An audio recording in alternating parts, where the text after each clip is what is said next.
మనం Python list గురించి తెలుసుకుందాం. పైథాన్ లిస్ట్ అనేది ఆర్డర్డ్, అంటే మనం ఏ ఎలిమెంట్స్ అనేది ఎలాంటి ఆర్డర్లో ఇస్తే అదే ఆర్డర్లో ఉంటుంది. జనరల్గా లెఫ్ట్ టు రైట్. ఇండెక్స్డ్ అంటే పైథాన్ లిస్ట్ అనేది ఇండెక్స్ బేస్డ్ అనమాట. అంటే 0 నుంచి మనం ఇచ్చిన ఎలిమెంట్స్ వరకు ఎన్ని ఎలిమెంట్స్ ఉంటే అన్ని ఎలిమెంట్స్, అంటే 0, 1, 2, 3, 4 అలాగా. హెట్రోజీనియస్ అంటే నంబర్స్, లెటర్స్ ఎట్లా అయినా ఇవ్వచ్చు మనం. కాబట్టి ఇది హెట్రోజీనియస్ అంటే ఒక డేటా టైపే కాదు, వేరియస్ డేటా టైప్స్ని తీసుకుంటుంది. ఇది మ్యూటబుల్ అంటే మాడిఫై చేంజ్ చేయగలం ఆఫ్టర్ క్రియేషన్. లిస్ట్ అనే దాన్ని క్రియేట్ చేసిన తర్వాత కూడా మనం మాడిఫై చేయొచ్చు. డూప్లికేట్ ఎలిమెంట్స్ అంటే ఈ లిస్ట్ అనేది డూప్లికేట్ ఎలిమెంట్స్ని ఖచ్చితంగా తీసుకుంటుంది. ఈ 4 ప్రాపర్టీస్ జాగ్రత్తగా గుర్తుపెట్టుకోండి. ఎగ్జామ్ టైంలో ఇవి ఖచ్చితంగా రాయాల్సిన పాయింట్స్. మరి లిస్ట్ని క్రియేట్ చేయడం అంటే ఎట్లాగా? అసలు ఎంప్టీ లిస్ట్ ఎలా ఉంటుందంటే చూడండి, లిస్ట్ నేమ్ అంటే ఇది ఆబ్జెక్ట్ అనుకోవచ్చు, ఈక్వల్ టు ఇలా స్క్వేర్ బ్రేసెస్ పెట్టాలి. దీని అర్థం లిస్ట్ అని.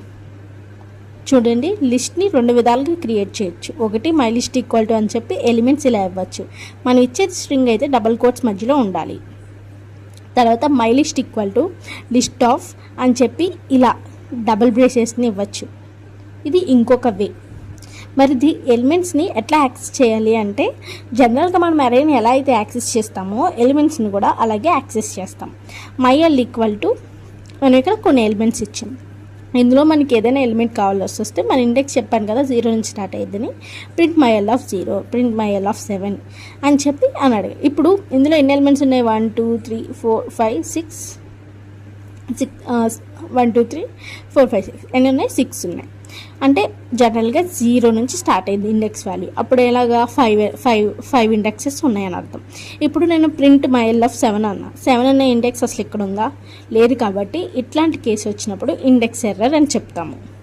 ఏమనాలి? ఇండెక్స్ ఎర్రర్ అని వస్తుందన్నమాట. ఒకవేళ లేని ఎలిమెంట్ ఇండెక్స్ని మనం ఇట్లా చేస్తే ప్రింట్ చేయాలి అనుకుంటే, యాక్సెస్ చేయాలి అనుకుంటే.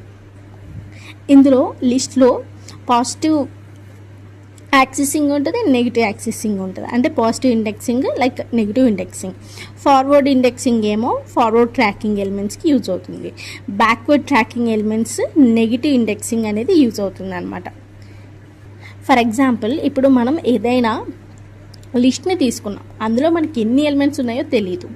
అప్పుడు మనం ఏం చేయాలంటే ఒక సమ్ ఇచ్చాడు, అంటే సమ్ ఆఫ్ ఫస్ట్ యొక్క నెంబర్స్ని యాడ్ చేయమని ఇచ్చాడు. అంటే ఇలాగే.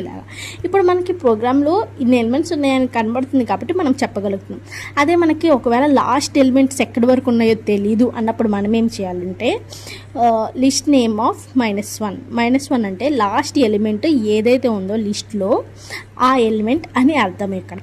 So myl of 0 plus myl of -1 ఇలా చేస్తే కనుక ఫస్ట్ ఉన్న ఇండెక్స్లో ఉన్న వాల్యూను లాస్ట్ ఇండెక్స్లో ఉన్న వాల్యూని యాడ్ చేయాలి. నెగిటివ్ ఇండెక్సింగ్ ద్వారా మనం లాస్ట్ ఎలిమెంట్స్ని రిట్రీవ్ చేసుకోవచ్చు.